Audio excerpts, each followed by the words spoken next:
What's Yeah, creatine showing with regards to REM sleep? We've seen a big yeah, change in REM sleep, I think, just because it's yeah, sort of later in the sleep cycle. People are getting up earlier, they're under pressure. yeah, I think it's causing a lot of problems with children. I think of my daughter yeah, getting her up early, and then, in fact, I think there yeah. were studies in Canada, the later the kids got up, the better their academic results were. I think there was a Canadian study showing. But what is happening with the science and the archetype of sleep and creatine? Yeah. We only have minimal evidence on overall sleep, nothing on REM or non-REM. But we have shown last year in young females exercising that 5 grams of creatine for 6 to 8 weeks with weight training improved the amount of sleep on the days they worked out by about an hour. Wow. And then you piggyback that with now the benefits on memory and cognition during sleep deprivation.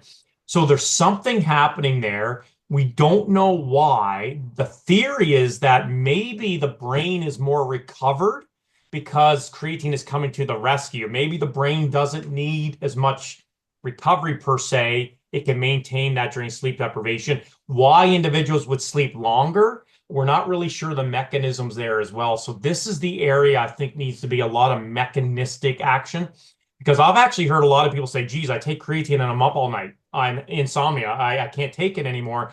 And I'm like, that's super interesting. And I recommended them to take it earlier on in the day, like, stop taking caffeine past 4 or 5 in the evening.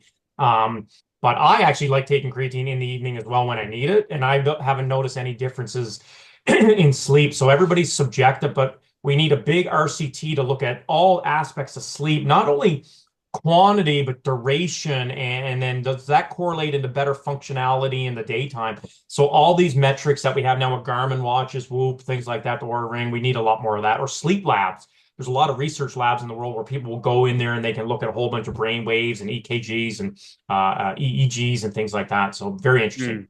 So someone who's battling with their sleep now, from a creatine perspective, should they take it half an hour before?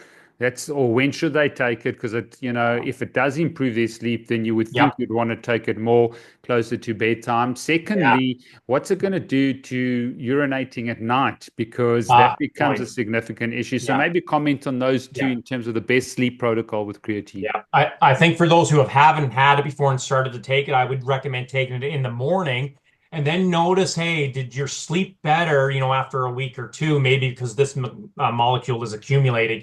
And then secondly, if they're not noticing any improvements, you may want to take it a little bit later on in the day.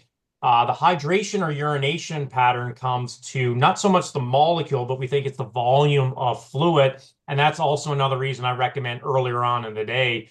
So they're not getting up all night and saying, oh, it must have been the creatine, when in fact it was the fluid they were drinking before bed or actually working out. Yeah. Okay. So if they don't do a little bit of fluid and they want to say they don't notice a bit of sleep, they take it in the Yep. morning, Darren, then should they try and split it up and then take it just Yes. before bed, do you think? Yeah. Or take it with supper time is another way to look, and then hey, move on that way, and sort of be your own case study and see what works best for you. Yeah. And there's nothing other than caffeine that they can sort of eat or consume that'll sort of inhibit the effect of creatine. Not that we're aware of. Like we definitely don't see any interference from magnesium or glycine or melatonin or anything like that.